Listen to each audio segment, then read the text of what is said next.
আলাইকুম রহমতুল্লাহি ওয়া বারাকাতুহু। সম্মানিত ভিউয়ার্স, আজকে আমরা শিখব কোরআন শরীফ শিক্ষার কোরআন শিক্ষা ক্লাসের 10ম পর্ব বা 10 নম্বর পর্ব নাদিয়াতুল কোরআন কায়দা থেকে। তো আমরা আরবি বড় হাতের অক্ষরগুলো শিখেছি, ছোট হাতের অক্ষরগুলো শিখেছি এবং আরবি এলোমেলো অক্ষরগুলো এখন আমরা শিখতেছি। তো আজকে আমরা আরবি যুক্ত হরফ শিখব যুক্ত হরফ শিখব। তা আসুন পড়া যাক।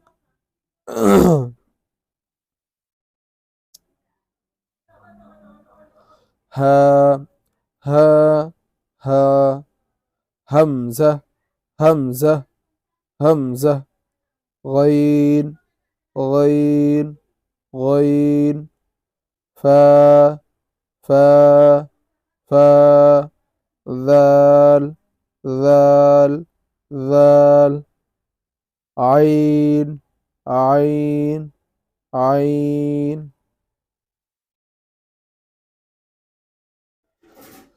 বা আলিফ।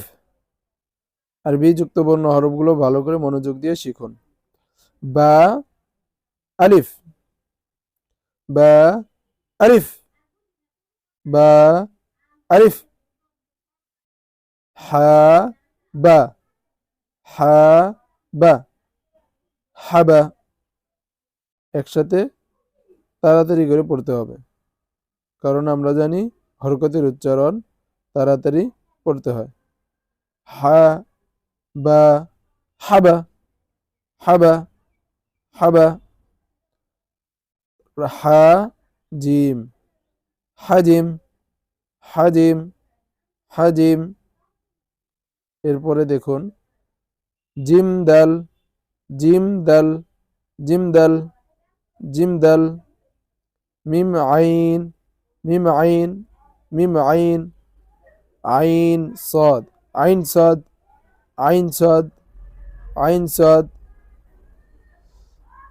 সম্মানিত ভিউয়ার্স, আজকের মতো এই পর্যন্তই। পরবর্তী পর্ব আসার আগ পর্যন্ত আমাদের চ্যানেলের সাথেই থাকুন। ফেসবুক পেজ থেকে দেখলে আমার চ্যানেলটি ফলো দিবেন এবং ইউটিউব থেকে দেখলে অবশ্যই দিবেন। সেই পর্যন্ত সবাই ভালো থাকবেন, সুস্থ থাকবেন এবং বন্ধুদের মাঝে শেয়ার করে দিবেন, যাতে করে তারাও অনলাইনে ঘরে বসে আমার চ্যানেলটি থেকে কোরআন শরীফ শিখতে পারে। সবাই ভালো থাকবেন, সুস্থ থাকবেন। আসসালামু আলাইকুম ওয়া রাহমাতুল্লাহ।